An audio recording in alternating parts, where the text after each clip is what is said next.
Yeah, hi everybody, this is Tony. Now, this video is an hour long. You might be asking yourself, holy shit, why did he do this to me? I'm not gonna watch all this. And you know what? That's fine with me, honestly. I don't care. I mean, I prefer you do, because you'll learn a lot. But I understand it is a little heady. It's a little cerebral for people. Okay, it's basically just a shot of my friend Russell's greenhouse. He's a high-functioning... He's the type of person that makes me feel bad about myself, you know, because he's so highly organized. He does like 7 different things and excels at all of them. He's got a PhD in math, in physics, and chemistry. One of those things. They're all the same, aren't they? I don't know, more or less. And, you know, he's I don't know what he's doing in his free time fixing telescopes or, you know, doing particle physics or whatever it is shit. But either way, it's really impressive. And then, of course, on the side, he specializes in growing members of the plant family AIZOACEAE, which is a family that I became enamored with in South Africa. So anyway, I wanted to showcase his greenhouse, show what he's doing. We do a little bit of Mendelian genetics. We talk on such issues as a genetic drift. We talk about all of it. Alleles. You know what an allele is? It's just a copy of a gene's code for traits, shit like that.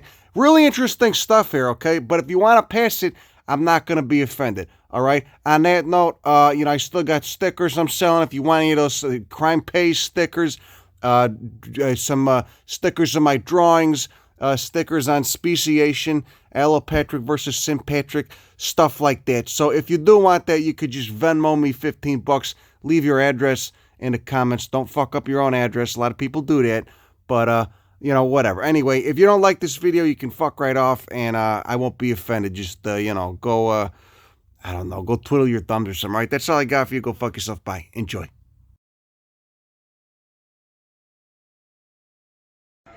Hey, everybody. Welcome to another episode of Crime Pays by Night. Pardon the construction noise. Today, we're gonna be visiting my friend Russell in his greenhouse. He grows a lot of members of the family AIZOACEAE, a little bit of Crassulaceae too. But especially just plants from South Africa. Some very oddball rarities in here. So let's take a look and see what we got going on inside. Hey Joey. Russell, how you doing? Come on in. Good to see you. What you got going on in here? Oh man, too much stuff. Too much stuff. I am trying really hard to become overextended, bad plant daddy. Look at these little bulbous bastards. You managed to keep them alive. What is this? This is a gabayum. Gabayums are, there's, I don't know, maybe a dozen, 15 species from the little Karoo in South Africa. They grow in these quartz fields. I kind of tried to give a sense for that by putting this like beach glass in there, but where they grow in white rocks. And these plants, at this point, they're like, I sowed these in 2004, 17 years old. How many individuals is that? Are they clumping, or is that one or right two now, individuals? What you're seeing here, I think, is we got 3 individual plants. So this is one plant, and you can see all the leaves kind of look alike. This is a sister seedling. You can see the leaves growing a little bit different on that one. And then for some reason, this guy here only made 2 heads. So one of the reasons that I grow these things from seed is that you get all this diversity out of a seed capsule. Which would be very different than if you just went and bought one of these and kept it. You would never see that. Oh, actually, they're really variable. Right, you're looking for those allelic differences, that variation in a genome that comes from, or phenotypic differences that come from growing things from seed. Absolutely, yeah. So let's explain to people who might be looking what AIZOACEAE is, what the family AIZOACEAE is, and what, more specifically, what MESEMBS are. Right. Well, the AIZOACEAE it's such a great name, but it's got an even better name. The old name for the family is Mesembryanthemaceae, which is a stupidly long word that kind of means midday flower. These plants first made it from South Africa to Europe hundreds of years ago, and the first ones that were known flowered only in the afternoon, so they got this name. But the thing that really holds them together as a family is they have these really cool, weird seed capsules. They're almost all succulent plants, and they're super variable, but let's just take something that looks like a pretty typical mesem. So we call them mesems because of the old name. AIZOACEAE came along because it turns out that Europeans knew about members of this family as kind of ephemerals, annuals. You see them on coasts in the Mediterranean, but that have the exact same kind of seed capsules. But these were weird and new enough that they got a separate name. And you can see this thing has succulent leaves. They grow in pairs that are opposite. So you can see that each pair of leaf comes out kind of 90 degrees to the, or no, I guess yeah, 90 degrees to the one before. Alternating pairs of opposite succulent leaves. Yeah, and that's most of the family. And if you see that in a succulent, very likely that what you're looking at is a mesemb. Like these are technically just two leaves, just alternating pairs. Yeah, one so pair that's a comes pair out. of leaf, and that's a pair of leaves there. And the next year, the next pair will come out in this orientation, the one below. But they also have some very odd adaptations too, right? Like these, are these Titanopsis? What's going on here? Yep. We get Titanopsis schwantzia or primosii. This thing has gotten a lot of names because it occurs over a really wide area. And if we just compare these two plants here, you can see the thing they have in common is that they have these cool white dots. And the white dots are probably an adaptation to reflecting light away. In addition, they have calcium oxalate crystals in them, which tend to deter predation by insects because they're really sharp little crystals. And so you get ones with super tiny bumps, some with big bumps. If you work on hybridizing them, you can get some cool variations in colors in the bumps. So these papillae, these kind of warty things, are kind of an adaptation to microherbivory by insects. They got the calcium oxalate in there. It also kind of helps them blend in a little bit in their rocky habitats. That's absolutely right. This particular thing, for example, Hugo schlechteri, I've gone to look for this plant at a particular population, and this one I knew the population was supposed to be 60 kilometers north-northeast of Klipprand in South Africa. I went there. There's nothing there. It's just a vast expanse of brown rock that is basically the color of that plant. I did not find the plant. So the geology kind of is the selection pressure, the selective force that determines, you know, what these end up looking like in some ways, huh? Yeah, it seems to be that way. You think of them as being kind of cryptic, although sometimes you come across populations where they actually stand out. So whether or not they need to be cryptic is sort of a question, but it's often the case that they blend in really well. So you're actually doing your own, you're acting as your own selection pressure and hybridizing these things. Tell us what you're doing there. There's a couple of things that people who grow plants in this family really like, and one of them is lithops. Lithops are these little things that look like rocks. They call them living stones. Some people say they look like buds. Some people look like they look like brains. But what you can see here is these are 3 seedlings from a population from a place called Signalberg. So this is the Signalberg form of Lithops charismontana. These are just three plants. And it's 3 plants. And I think these are super beautiful plants. I want to make more of them. And so when I have multiple flowers open, I can take a paintbrush and just take some pollen from one, transfer it to the stigma of another flower. Can't do that right now because we only have 1 flower. But look, there's all these flower buds coming out. And then we have a few spent flowers. But one thing that I did do here is because these flowers were early, you can see this little tag here and it says XA Pearsonii. What I tried to do there is make a hybrid with this thing, which is in another genus called Gyroderma, but it's known to hybridize with lithops. So I've tried a few crosses here with different species of lithops, and just to see if we can make something new. So you're kind of acting as the pollinator, mixing up. Oh yes, I am very much acting mixing as a up that pollinator. grab bag, shaking up that grab bag of alleles, and seeing what comes out and what the kind of variation you get. Yeah, and if we take this as an example, these are all seedlings of a particular species. I can barely see them in there. Look at it. That's incredible. And the thing is that every single seedling here is different. They have different color, different pattern. So at this point, I can say, okay, well, which one of these do I like? I like the ones that are more yellow, that have more red markings, these little flecks of red around the outside. Maybe that's one that I really like. I personally don't like these ones that tend toward green with a big open window on this species. So I'm not going to pollinate that one. Probably next year, what I'm going to do is I'm going to separate these into separate pots. All the ones that I don't like will go away. All the ones I like will stay. And we'll try another generation. See if we get something prettier. Okay, one other thing I feel is pertinent to talk about is the importance of Betailline pigments, which are, these being a member of the order Caryophyllales, which is known for Betailline pigments. All but 2 or 3 families have Betailline pigments in them. That's the red pigment that you're seeing right here. Because most Caryophyllales families don't have anthocyanin pigments, which are often red pigments in plants. They have Betaillines instead, huh? Yeah, one of the cool things about these things in nature is they often flush really dark purple and red and blue and brown colors from water stress and from exposure to sun. But you can also select for those pigments in horticulture. Red plants like this don't exist in nature.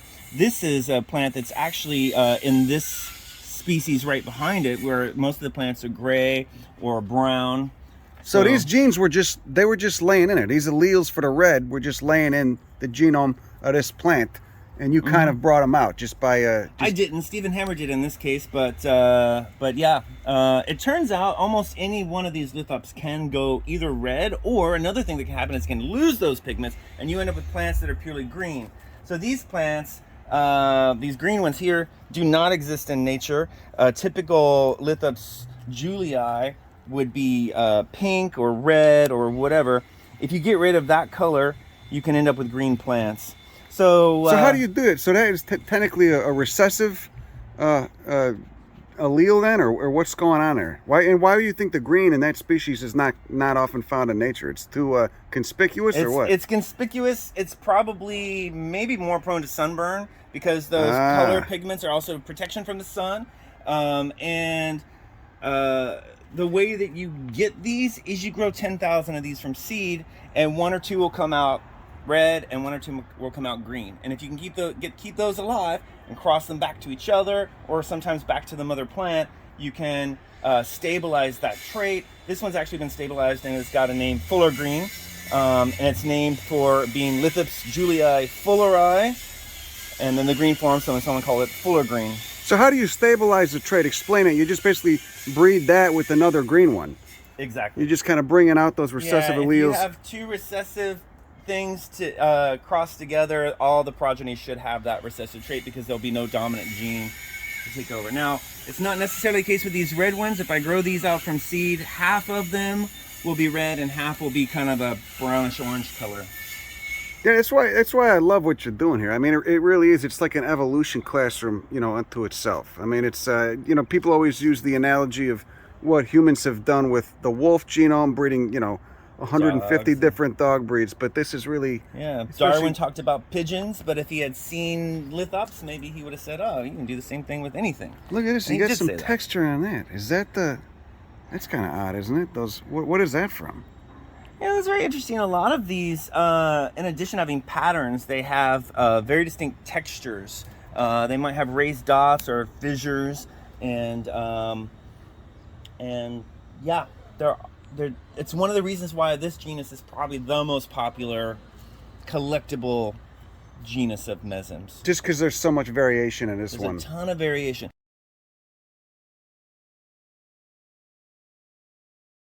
So you get a lot of plants there that hide during the dry part of the season. So their bulbs or geophytes or whatever, they just lose the top part of their top part of the plant, the above ground part. Because they got the winter rainfall, the summer dry. Yeah, right? These things actually make it through the summer in a different way. They go dormant, and often they form sheaths around the old leaves. The papery sheath, which Conophytum is like the poster child for. But look at this thing. This is a Gyroderma, and this is last year's leaves, or really the sheath that well, here's one that hasn't broken out yet. It's being cultivated slightly different way in a clay pot, so it's drier. But inside of these sheaths are leaves that want to come out. Yeah, anybody who saw this and didn't know what was going on would think this thing died. Exactly. But then if you look at that one right next to it, that one, it's growing in a clay pot. It's getting more water. It definitely, it came out. So a lot of these things will do really strange things like encapsulating themselves in their own dead tissue to get through the harsh summer. As a means of protection. So these things are alive. They're thriving. They're just dormant right now with that little papery sheath. Last year's leaves acting as a little helmet, and then little helmet. That's right. And then when it's when it's time to burst out, like they're doing right here, they'll bust out with 2 new leaves, and then It's a pretty ingenious strategy. Of course, it's The not how other thing that these things do, let's take a look at this. These are seed capsules of mesems, and they look like little woody domed things, right? Doesn't look like much. But these things do something really cool. Maybe we'll get these wet and I'll show you. But they open up to release their seeds only when it rains. So one of their adaptations to making sure that they get to the next generation is they hold on to their seeds, sometimes for decades, until there's enough rain to release the seeds into wet soil when they can grow and be successful. So if you are in a place where you have droughts that last 6-7 years at a time, but then you have 2 or 3 wet years, you just hold on to those seeds until they're going to be successful. And the seed presumably has a very long shelf life as well, huh? A lot of these things, I've sowed 15-year-old lithup seed, came up just fine. These are Gyroderma too? Yeah. Yeah, almost everything on this bench is Gyroderma. It's a genus that I really like. I've always been really attracted to it. I just think they have really cool, big leaves. In nature, they're big plants. You can see I'm growing these in gallon pots. It took me a long time to realize that to get a really natural-looking, beautiful plant, you had to put it in a pretty big pot. God, is that all one plant? That's one plant, yeah. This one I sowed in 2005. Jesus Christ, it's so weird. The Gyroderma, it looks just like a tongue that's kind of been, cut down the middle a little bit. How many species in the genus Gyroderma? About 30, I would say 32, 35. Okay, so before I rudely interjected you, when we were over here talking about lithops, talking about genetic variation in this genus, and then you went on to talk about pointing out how there's less in other genera. Yeah, exactly. I mean, Gyroderma are super cool, but they don't get as much attention because they don't have as much variability. You'll get a little bit of flower color variation, a little bit of leaf color variation, but you don't get the patterns and the colors. And so, you might need 2 or 3 Gyroderma speciosa, but you don't need 30 of them. But with the lithops, you do. Because there's all these recessive alleles hiding in there, in that genome. And just natural variation, just the patterns, right? Like every single plant comes out different. And that gives you a lot of opportunity to be like, well, first of all, which one is my favorite? Like, I think this is a particularly beautiful plant. It's got these beautiful blue edges. What's popping out there? Is it a flower popping out? Yeah, this flower got stuck in there this year. Sometimes the flowers in these don't quite make it out, and I don't know why. But how many species of lithops are there? Well, there's hundreds of cultivated varieties of them because people tend to grow all these different populations, but there's probably about 35 species, 40 species. That's it, really? Damn, you'd think there'd be so many more with how much variation you get in this. They're also extremely widespread, though. So to take an example, I'm growing 3 different populations here of Lithops otzeniana. And you can see some of them have a tendency toward being kind of more mauve or pink colored. Some are more toward green. We get some that are kind of gray, and those are sort of population differences. So, just in one species, you got a lot going on. And then just compare all these plants, which were sister seedlings, and how different they are in color and form, leaf size. So these were all the same, from the same batch of seed? That's right. Yeah. Jesus Christ. That's incredible. What are these? What's going on over here?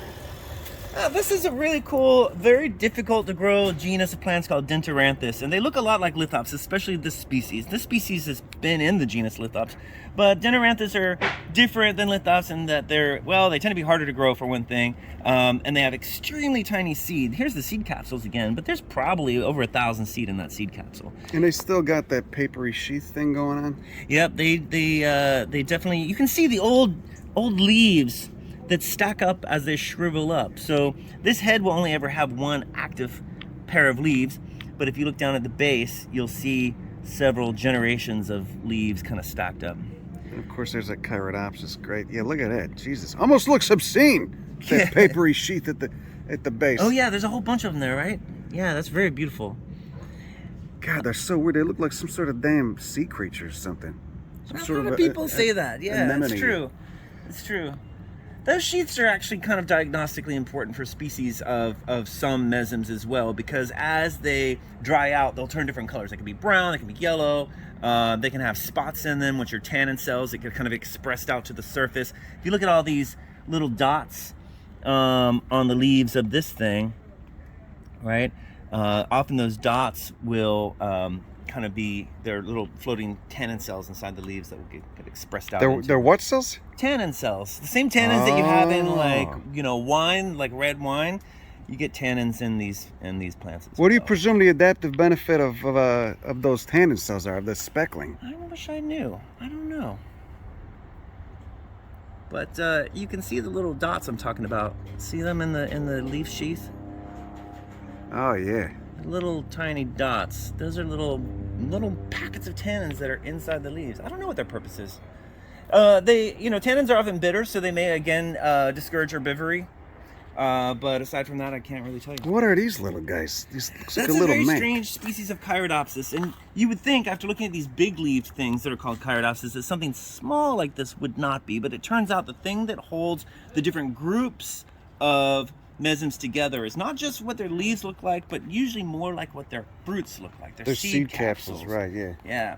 So when these things flower, I've harvested all the seed capsules so I could distribute the seed, but you would see, yes, indeed, they have capsules very similar to the rest of these guys. So this guy is Gyrodopsis myri, very similar to what we were looking at just now, Gyrodopsis minima, but you can see the leaves are a little bigger and very strongly sheathed, and they're just poking out of their sheaths. So in nature, when you find these things in the summertime, they look like dead little bits of nothing, and then Because they're dormant, they just got that papery helmet and up these top. leaves that you see now will actually turn into this papery sheath next summer. Now, how do they do it? They just kind of retract the nutrients and the moisture from there back into the axis of the plant and just let those leaves die? Yeah, so you get these little bits of living tissue that will be buried down inside of all that now dead or necrotic or no longer useful tissue, which is basically just going to be like an umbrella. And they're not photosynthesizing, they're dormant, they're just kind of hibernating, waiting for the winter rains to come back so they can pop out. That's right. Okay, now we got a Gyrodopsis here too. What's going on with those teeth? What do you think is going on there? You know, I don't know. It's kind of weird because a lot of mesems have teeth, but they don't seem to be an adaptation to anything because they're not strong, they don't hurt. And one of the interesting things about evolution, especially in small populations of plants, is that it's not always driven by selection pressure. It's just drift. So you may end up with teeth for no good reason. The genetic drift, it's a little bit more random. Mm-hmm. But it does seem that it's something that most mesems can do, and maybe, you know, for certain species in the distant past, they had a good reason to do it. But most of the teeth on Gyrodopsis are pretty decorative and don't seem to have a lot of And what utility. species is that? What species of Gyro is this? Yeah, that one's called Umdalcensis, although I think most people would be hard-pressed to distinguish it from one called Aspera. And the thing that makes it, gets the name Aspera is that it has asperous or sandpaper-like leaves. It's covered in these little rough bumps. Okay, now what you got going on with these little carpets here? Is this the Titanopsis? What's going on here? Yeah, I mean, you would think that, except for these are completely unrelated. These are hybrids I made, and I think I'm going to write a little paper called Making Titanopsis from Scratch, because if you remember the ones that had all the little bumps on them we started with, these have bumps too. But what I did was, this is a species. It's one of the smaller mesems, and it's called Neohenricea sebedii. And if we could get a lens out and look at these leaves, you can see that they have a lot of texture, really dense texture in the leaves, but it's too small to really appreciate. This is an old plant now, but if you cross it with something that's pretty closely related, this is a stomatium. Oh, these are the night bloomers. Yep, they're both night bloomers, believe it or not. Really nice, nicely scented things. You can see this is a bigger plant, bigger leaves, and in some species they're quite a bit bigger. Here's another. They have teeth, but they don't have any texture.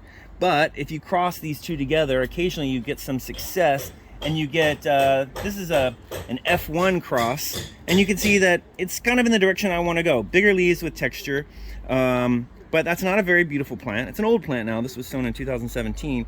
But if you keep going and working at it, and you grow many plants, you can get some pretty nice ones. So these things hybridize readily. I mean, because, you know, theoretically, two different genera are not supposed to hybridize, but of course, there's no rules. So these things, what do you think that is? That all these presumably unrelated plants are still hybridizing so easily? Well, they are related. They've evolved very rapidly. This entire family evidently has evolved entirely over the last 5 million years, and so they've diversified very rapidly, but haven't separated enough to become completely unable to cross with each other. Yeah, 5 million years is nothing, you know. It's Blink of an eye. in evolutionary Geologic terms, time, right? blink of an eye. Yeah. What is this composite over there? Holy shit. What is that? Yeah, in the same areas where you get all these mesms in the western part of South Africa, you get these cool little bonsai-like daisies. This is called a thona, and I've got a whole bunch of them, and they're stunningly beautiful plants. They go completely leafless in the summer. And here, check this one out. These succulent composites. These are members of the Senecio tribe, right? That's right. That's right. Yeah, That and you is can cool. see that look at it. They got the this daisy codex flower. and shit. Holy shit. Yeah. God damn, look at the texture on it. Oh, that's nice. Uh-huh. And so they just go dormant, leafless in the dry season. Yeah. And bust out. What is this one? Is that the? That's a South American thing. That's peperomia. But looks very similar, right? It does. It's And got it's a similar. similarly adapted, right? Rocky, dry places. But this is a, what is this guy? This vining. Yeah, this isn't a thona or something related from the same area, but this is a completely geophytic one, so it has an underground sort of tuber or something. You can see the So codex we there. got geophytic composites. We got geophytic sunflowers. That's crazy. Right. And then a lot of these have a cool smell. Here's another one. If you want to see more, this is a beautiful geophytic daisy. Think about this thing. I want you to smell the flesh of it. What is that? What is that smell? It's crazy, right? It smells like a medicine cabinet. Almost all of these. Yeah, very pungent. Very pungent chemistry. And again, these go dormant too. These succulent leaves just fall off. Or They what? fall off. And you can see that on the plant. All this stuff hanging down is last year's leaves. And then you can see it flowered. These are last year's leaves. Wow, Yeah. look at that. So they just go dormant, and it just looks like a leafless stalk. That's right. God, Kleinia, that's a weird genus too. And another one of those damn succulent senesioids. Yep. God, look at those leaves too. Did It you was grow? weird because it gets this wax on the leaves. You know, a lot of these plants have wax on the leaves, presumably, to slow transpiration. But as the leaves grow, you can see the wax kind of cracks and breaks up and forms patterns, which is actually so pretty. many people who saw it, I would never know it was related to sunflowers. Yeah, In the exactly. same family. That's such a weird. Yeah, well, there's one very popular and common house plant that is in that family that people know. I don't grow up. This is very similar. See this hanging thing? Oh yeah, we Yeah. saw this over there. What genus is this again? Oh, this is Senecio again. Here it is in flower. The one that everybody has with the round leaves is Senecio rallianus. But smell the flower on it. Whoa, it's got like a licorice smell or cinnamon or something. Mm-hmm. How would you describe that? Look at those I styles. think it's a bit like clove as well. Yeah, it is. It's like clove. There you go. Yeah. Oh, look at those purple style branches. Oh my God, they still got pollen on them. God damn. Uniseriate involucre. There's the corolla's nice. You can see what happens. Like most daisies, they when they produce seed, they you know how like a dandelion has seed that flies off. These do the same thing. Almost all daisies have these achenes with these seeds. pappus. With the pappus that Who's your causes them to pappy? fly. Yeah, but you can see these seeds didn't form. They weren't pollinated. I don't have a single clone of this thing. So you just get these things that don't grow. So this is, it used to be Senecio haworthoides. Yeah, they changed the genus. I can't remember what it is now. What did they but change it to? I just looked it up and I forgot. but this is a pretty rare plant. I think there's only like 1 or 2 observations on INAT. It's pretty hard to get to. Do you know about where it grows? You said Richtersveld, like up by the Namibian border? Or? Yeah, that's right. I have never seen it. I've seen pictures of it in habitat. I've never seen it myself. It's quite common in cultivation, though. It's very popular, and one of the things that makes it popular is that, like a lot of succulents, you can just take a stem and break it off and root it, and you'll get a new plant. Yeah, just looking at this plant, you could tell it comes from a hot place, or at least a very bright place. It's like you get that white succulent foliage And are these trichomes or what is that? Is that like a wax? It's more like a wax, I guess. It's almost like a wool. It's not a wax so much as like a hair. Should always keep a little 10x loop in the greenhouse just to be able to take a look at these things. But if we, here, take a look. Look at it. Look at those hairs on this guy. God damn. Yeah, that does work. Look at that. Look at it. just like a cobweb that's been flattened on a piece of paper. Bunch of tiny hairs. Holy shit. This is a very interesting little monocarpic crashula that nobody cultivates because you have to grow it from seed every 18 months because it flowers and dies. Crashula, that's columnaris. See, we've seen these in habitat. Kind of looks like a little green turd. It's a beautiful little plant.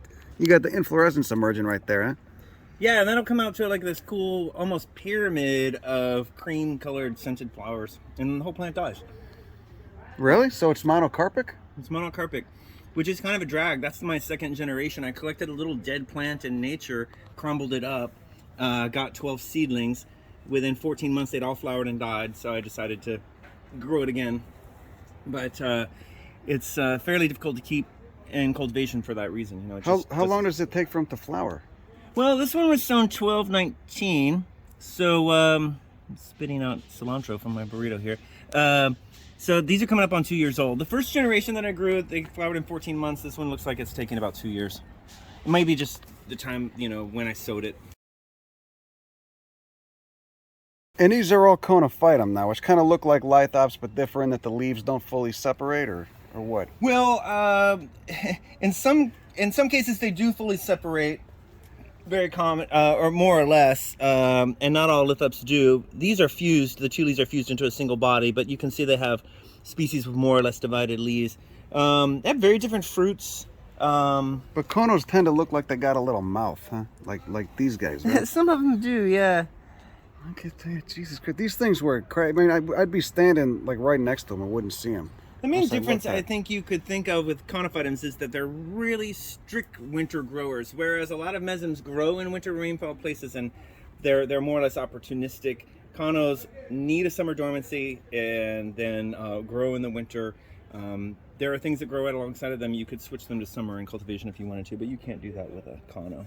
Now, what's going on with these? These are a conophytum too, but they're not bursting out of that papery sheath, I notice. Yeah, this is probably the most famous conophytum in South Africa because it occurs on a mine property, and the mine is under somewhat political pressure to protect this because it only grows in one field on the mine property. That's the only place that this thing grows. Yeah, so it's called Conophytum burgeri, and or Burger's onions, the common name. And it never sheds its old skin. So whereas these form these sheaths, well, compare it to this little pot here where you can see the sheaths, the little plants are popping out of last year's dead leaves. Conophytum burgeri just kind of gets a little bigger each year, but it doesn't pop the old leaves off. Hence Burger's onion, you know, it has these papery sheaths on it. Well, where's it doing the photosynthesis then? Well, all of these actually, and lithops too, we didn't talk about it, but most of these things are, you would think that photosynthesis happens on the top of this leaf, but this leaf is actually a window, and all the photosynthetic tissue is on the bottom side of this cone of leaves. And so these are windows that the light goes down. They got the fenestraria, right? Exactly, and then the photosynthesis is mainly, in this case, happening underground. So when you see this plant, you get a dome of more or less clear mucilage on top of a layer of photosynthetic tissue underground. So just another adaptation to just growing fully exposed. Mm-hmm. What is it? What these guys are just breaking out, huh? They're just coming out of dormancy, or what? They're coming out of dormancy, and for whatever reason, these are our 3 seedlings of a hybrid, and you can see this is really the superior plant because it's purple, but it's very slow to break out and start growing every year compared to these, which were actually quite early. So these things burst out of their papery helmets in the fall, right? Which in South Africa and habitat is what, like March or February, or? It's more like April, May. April, May, okay. Mm-hmm. But for us, yeah, these things just came out. So here it's October, November. That's when they start getting going for the winter. And then here, by April or May, these will allow them to go dormant. Don't water them for the summer. So speaking of fenestraria, is that what's going on here? What yeah, that's my most common weed in the greenhouse. When for whatever reason that thing comes up everywhere. I guess its seeds must fly around to the wind a little bit because it'll just come up. If I get a fruit, I'll have 15 of them in the greenhouse in a year. So I never have to purposely grow that plant anymore. Okay, now here we got another caryophyllaceous bastard from the order of Caryophyllales. This is Anacampsaros, which Avonia has been lumped into now, I guess. What's going on with these guys? Could you explain this? That's so funny because Avonia and Anacampsaros were just split apart, in the 90s. So, who cares about the names? You're right, they're going back and forth. They're related, they're in the same family, so you got to know. They're kind of cryptic plants. They grow in quartz fields and they're covered in hairs often. And sometimes they have scales. Like if you look at the one right behind that one, this one's covered in these scales. That's very typical of Avonia proper. And some people say that they look a bit like bird shit. So maybe that's a hint at what kind of crypsis they're after, I guess these things are very closely related to the cactus family too, from what I've heard. They're somewhat close to it on the Caryophyllales tree, which I would believe, especially looking at those damn trichomes and scales. And there's some of these. You showed me one over here. Where's the tiny one? Where's that tiny guy? Yeah, good luck finding it. I keep it hidden. It's this guy right here. This is probably the smallest little species of Anacampsaros. And you can see if I just brush away this soil here that it's got a little caudex. But typically the only thing you see above ground are these tiny little leaves. Believe it or not, I've run across this in nature while hiking. How the fuck did you find that? I was just in this little, in between two rocks, there was some sand. And when you're hiking around in Namaqualand looking for plants, your eyes are on the ground. And if you like small plants like I do, that's what you notice. So these are adult plants right here. Yeah, these have fully flowered, flowering size. In fact, most of this stuff you can see here are just spent flowers. Oh yeah, look at that. Jesus Christ. Yeah. And their flowers, when they come out, they got, what is it, like dozens of stamens, and what does the flower generally look like? Holy crap, it's so small I have never even really looked at them. The other weird thing about Anacampsaros is the flowers open for just a little while in the afternoon, and I almost never see them open. It's true. They only bloom for a few hours? And yeah, the flowers close at night, but they open late in the afternoon. And yeah, I grew these things for years and would have them reseed, and it was years before I saw an open flower. This is Papyracea? Is that the name for that guy? Probably. It's hard to say. The person who collected it or originally grew it called it Avonia number 11. And this came from Atomic Nursery. So that's actually an Anacampsaros specialist. And they're like many kind of highly sought after and specialized plants. Collectors like to give them more and more names. And the rest of us can't tell them apart. What is this? Oh, that's super cool. Is that the Deathless? That's Deathless, and this Deathless does a cool thing. It flowers. Knob. It looks like a little it flowers in the summertime when it's leafless, and then around this time, if you pollinate the flowers, these fruits emerge from the ground. Oh shit! That's a fruit. That's a fruit. Oh my god! And then, let's see. They really smell good. What too. disperses these things? Tortoises, I believe. No shit. God damn, that's fucking amazing. Look at it. Yeah. And what species of Deathless is this? This is verticillata, which is quite easy to identify among Deathless because it has these two rings of hairs around this leaf sheath. See the spotted sheath at the bottom? And you can see these two little rings of So hairs. The tortoise sees these fruits, eats them, then presumably shits them out, or what? I think so. I'm not sure of that. I've just seen these spurted out onto the ground, and I imagined that the only thing that would be interested in it was a reptile, and there's a lot of tortoises in that part of the You think rodents world. would go for them too, or what? God, Possibly, but the crazy. problem with rodents is that if we take a look at what these seed look like, see if I can extract some for us here. The seed are fleshy, and if a rodent ate this, it would destroy the seed.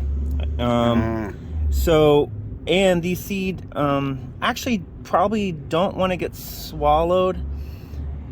They tend to, it's kind of a mystery to me how these get around because they germinate within about 2 weeks. You can't store these seed. They don't last. They don't last. They just germinate spontaneously. So I put these in an envelope. In a couple weeks, there'll be little green things coming out. That's fucking wild. Oh my god, it smells like Fruit Loops or Captain Crunch. It smells like some deranged childhood cereal that I loved when I was 8. And what are these whorls? What's with these whorls of hairs too? What do you think those are? No, you know, it's so weird. It's the only, well, there's one other species in the genus that I found that actually I think is an undescribed species that has these little decorative things around the base, but I can't imagine what they're for. Right, right. That's what I almost said, what are they for? But of course, when we speak evolution, we say, what is the adaptive benefit? And I can't figure out the adaptive benefit of those.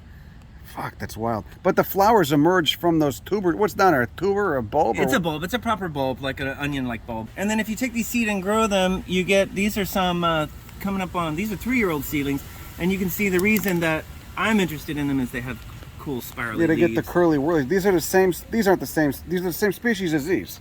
Nope, different. Different one, okay. Yeah. How many species in deathless, you know? Quite a few? Or? 20 or so. Here's one called Linearis that's up, very beautiful. One of the smaller ones. Here's another one called Villosa. See the little spirals?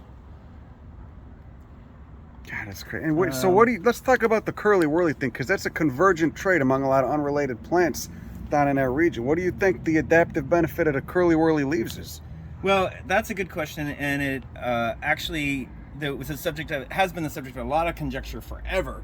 Some people have said that it has to do with wind and protection from wind. Other people said it has to do with light. But a very interesting paper came out a few years ago, and this research group actually modeled this with little models made out of metal, and they put them in fog chambers. And they took leaves that were more or less typical broad lanceolate leaves like this, twirly leaves, and other shapes that you see in that part of the world. And in a fog chamber, these twirly leaves collected a lot more moisture from the fog. And one of the things that we know about the plants in Namaqualand is that they get 2 or 3 times more water from fog than they do get from rainfall.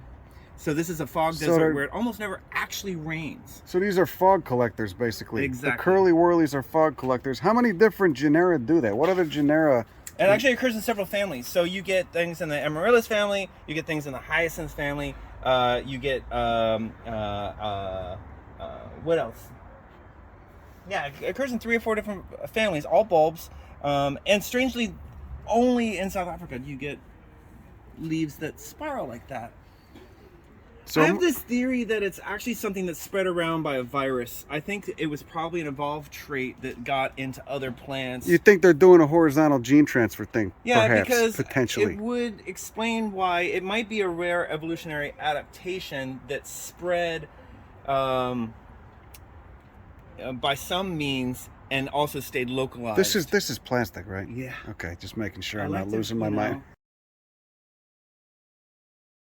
Okay, so speaking of fog collection, what's going on here? What plant are we looking at? And holy shit. Yeah. Yeah, you can see this. Is this the same one as this? Yeah, it is. Probably. This is Areospermum. There's a whole bunch of these. They grow from a little corm underground, winter growing. Most have just one leaf like this. Some of them have more than one.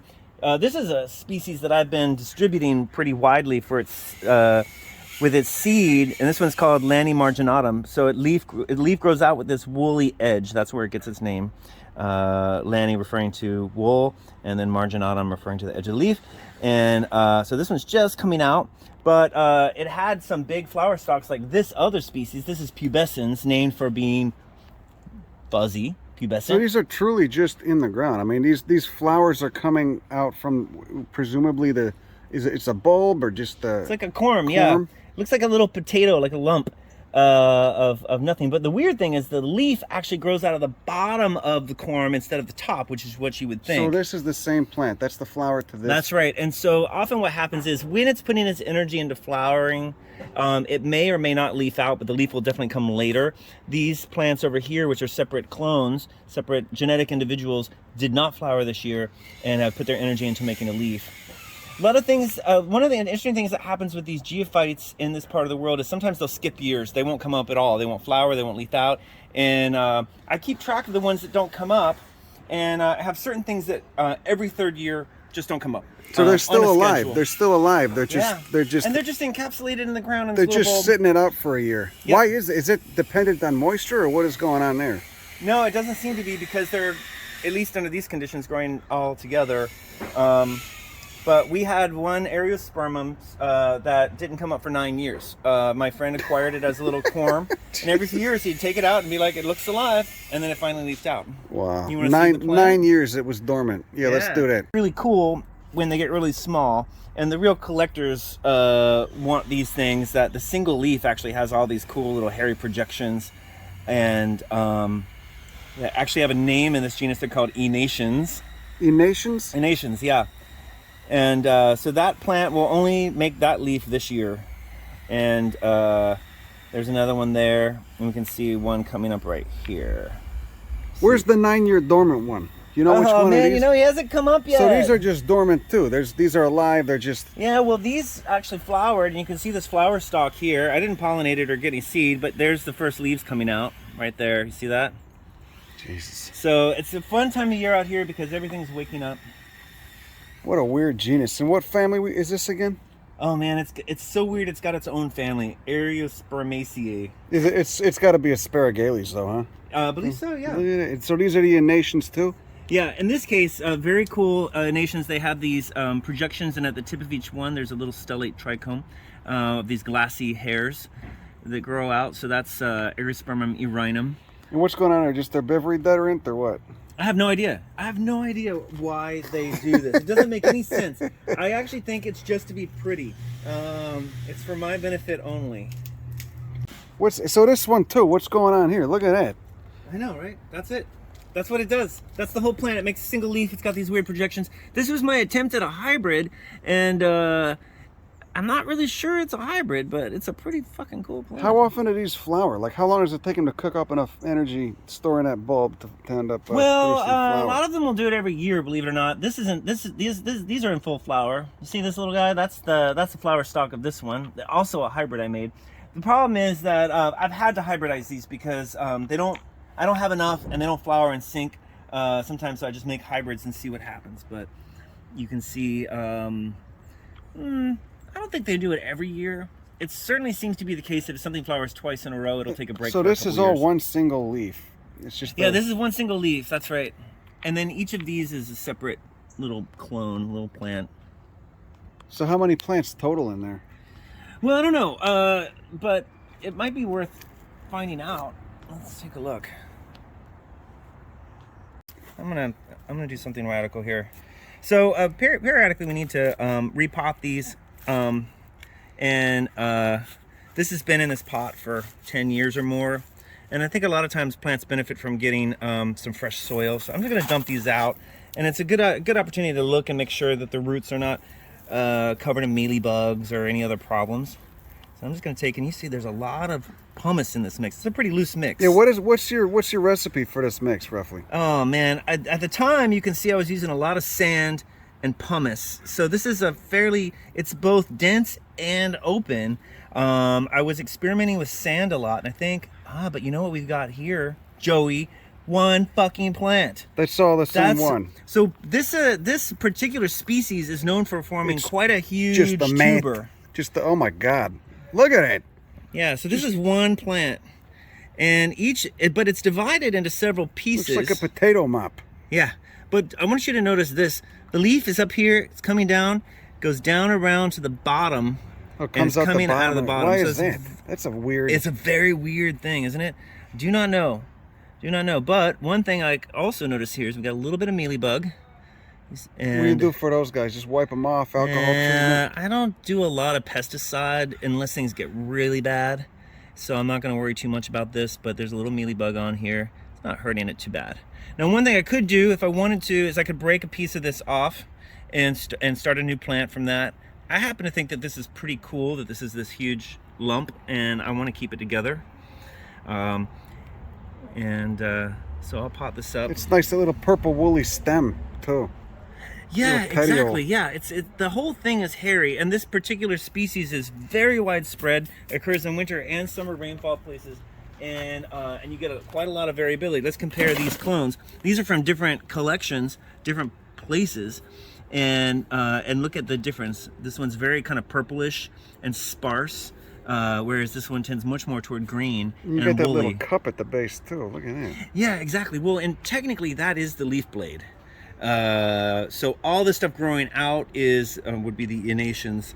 1/3 sand, 1/3 perlite or pumice, and then 1/3. What do you use? Like cocoa core or something, or what? No, absolutely no cocoa coir. It's evil, nasty stuff. Almost always salty. It's killed too many of my plants, and I will never use it again. No, in California we have a lot of decomposed wood products from the forestry industry, and that's stuff works just fine. Bark fines and stuff and I like tend that. to buy the stuff that weed growers use, because those folks are not messing around with their cash crops.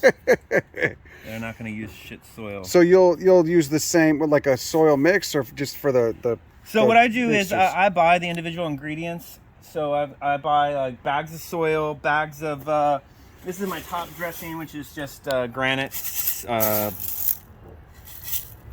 sifted granite, and pumice, nice and perlite, silica, and then I mix it silicious up. topping. Yeah, and then I just mix it up. I'm actually in the process of harvesting some plants. So a little bit of Here. organic, material, 1/3 organic material, then 1/3 pumice, 1/3 That's right. 1/3 sand. I'm not using sand that much these days. So this is just pumice, perlite, and bagged mix. Ah, Yeah. but But- just the drainage is important. That's the most important thing. Just fast draining.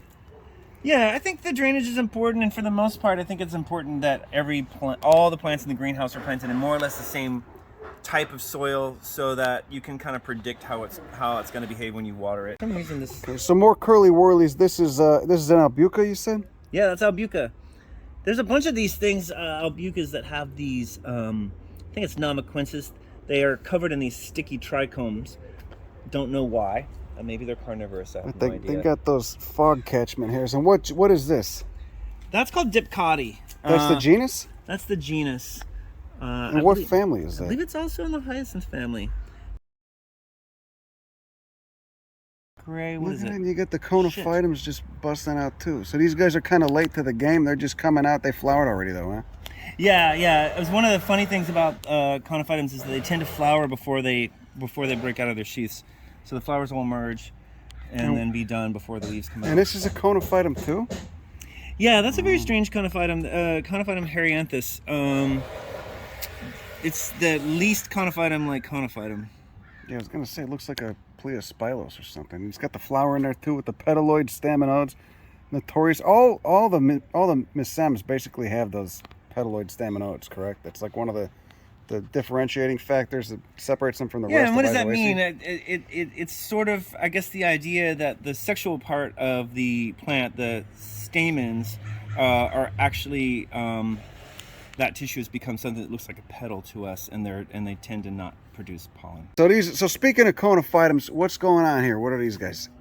You know, there's a lot of these big conophytums. They're not as precious and dainty and pretty, but they do form these awesome mounds of leaves. I sowed these in 2012, and for the first few years, they just produced one big, flat sort of pair of leaves, and then collapse in the summer in a way that I think they're going to die. But then once they get their momentum going, each year, each pair of leaves can double, and you can see that happen this year. This pair was one pair of leaves last year, and so this clump literally doubled in size in the last year. And a lot of these will do that. So a lot of these conophytums you can actually divide up as clumps, and compare that to this kind of species over here. This is Conophytum radum. It only ever produces one pair of leaves. It doesn't. You can't reproduce it any other way than by seed. God, that's a weird looking. Yeah, and they're kind of like gumdrops. I mean, if you feel it, they're really kind of soft, and as opposed to these, which are actually quite hard. And these things just flowered what, like a month ago? Yeah, this one's actually just finishing up. This is Conophytum brevi, and you can see all these little flowers. They're just drying. Where you see this brown stuff, that's where the flowers. It's actually kind of funny.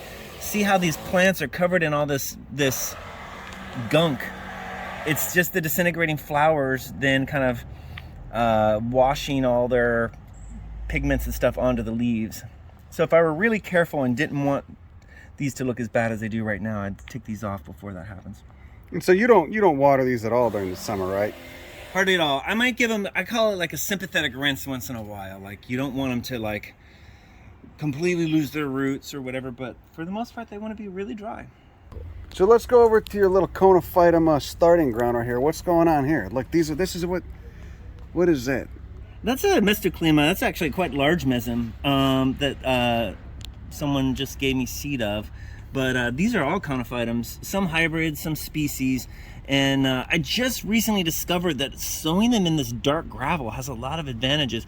There's a lot of seedlings in this light gravel, but you can't see them. In the dark gravel, you can see, oh wow, there's a lot of Maybe the dark there. gravel gets a little bit warmer too, I don't know. That's a good point, actually. I hadn't thought of that, but if you look in here, you can see they're there. They're just hidden a little bit more. So how long do they stay at that stage for? How long till they get like a penny size? One of the things about conophytums I found is that you really can't transplant them for the first year. They're just too small. So if we flip around and look, I just took pots from last year that looked just like that and transplanted the seedlings into these little rows. So that was all in one 2-inch pot. And then I went ahead and put them, I guess there's... Just like little beads. That's calculus? That's calculus, that's right. This is actually a calculus hybrid, attempt at a hybrid.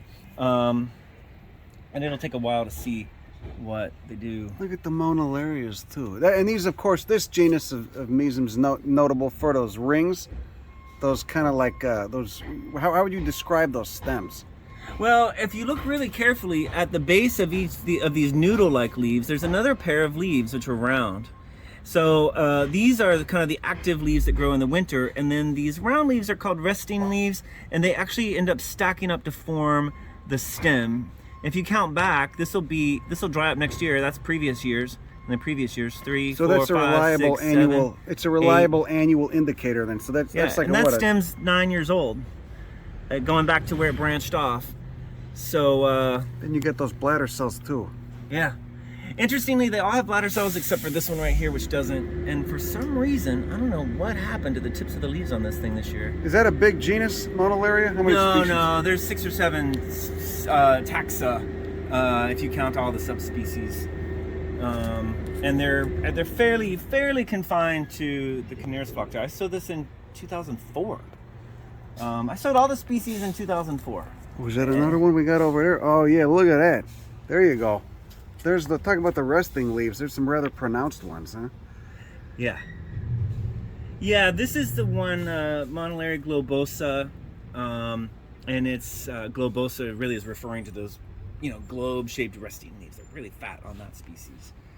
One thing you can see here, which is very unfortunate, is that I have some kind of mite problem, and these softer-leaved mesems end up getting these little damage to these leaves.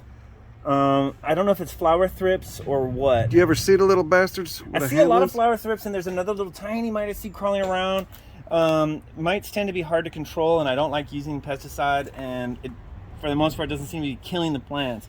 But it does kind of scar them up a little bit, so it's aggravating. And it seems to be a problem with these very soft-leaved mesems. So these are our Gyroderma. These grow on many of these are from the quartz fields too, right? Yeah, they are entirely localized in the quartz fields in the Canereus. Just looks like a little green stone. Mm-hmm. And there's the fruit developing, a little woody capsule. You got a woody capsule we could look at? Oh yeah.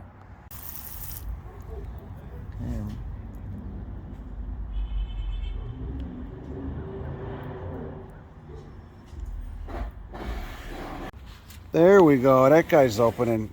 Yeah, the patterns on some of these Once things they are get going, incredible. they just need to get some water inside. So are those the seeds right there? Those little sesame seed? No, that's actually, I always thought those were seed. Those large things around the outside are actually called closing bodies. They actually block the seed passage. You can see these transparent membranes in the middle, and right under that transparent membrane, you can see those little round things that are the seed. And they have floated to the top.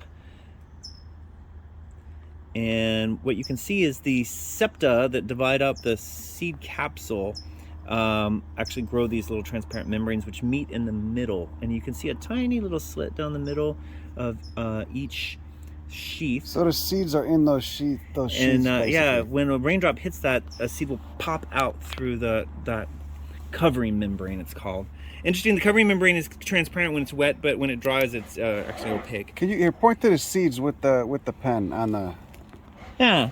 So the thing that I was talking about here, that's the occluding body. That's preventing the seeds from getting out. Here's this covering membrane. And then underneath the covering membrane, there's little dots in there. Oh, those are the seeds. Those are the seeds. And so there's probably 300 or 400 seeds in that capsule. So, but you got to get that closing body's got to get out of the way to let the seeds out, or what? Nope. It's actually there to prevent the seeds from getting out, because there's the way that those membranes form. They're growing from the septum, the divider, together to form like an umbrella, but they can't close off that outer edge. So there's the placenta actually has this outgrowth, which Heidi Hartman called the closing body. I think it should be called an occluding body, because closing makes it sound like it's going to make the fruit close again. So how do the seeds end up getting out of there? Yeah, so the membrane meets in the middle but isn't fused, and so the seeds can pop out when they get hit by a raindrop. They'll pop out. Oh, okay, so it's not fused in the middle. And if you look, these two little things that are attached to the lids that are like little slugs, that's the thing that's actually pushing the things open. Those are the expanding keels. So that's the tissue that here they're slightly orange, that actually shrinks and expands in and water. Causes those valves to close and open. Exactly, right. And they actually extend all the way down to the bottom of the fruit, so as the fruit dries and dries and dries, they keep pulling and pulling and pulling to pull the fruit tight. Yeah, that guy's opening too. Oh, you get some of these guys opening too. Yeah, you can see these have really opened now. And so every Mesemb's got a different fruit shape, basically, right? Yeah, they're quite variable. Some don't have anything blocking the seeds on the top. Like lithops just have these open bowls, so the seeds wash out very fast. Whereas these, it takes a very long time for the seeds to get out. Christ, look at it! It's so beautiful. It's like an Ernst Haeckel drawing. It's incredible. Yeah, exactly. Must be fun to look at on psychedelics. Oh yeah. Come out here with the hand lens. It's amazing what winter rainfall and a nutrient-poor substrate can do for evolution, huh? Yeah, totally. The shit that just comes up, that's incredible. Well, Russell, thank you so much for your time. I really appreciate it. Thank you. You're welcome. Thank you, sir.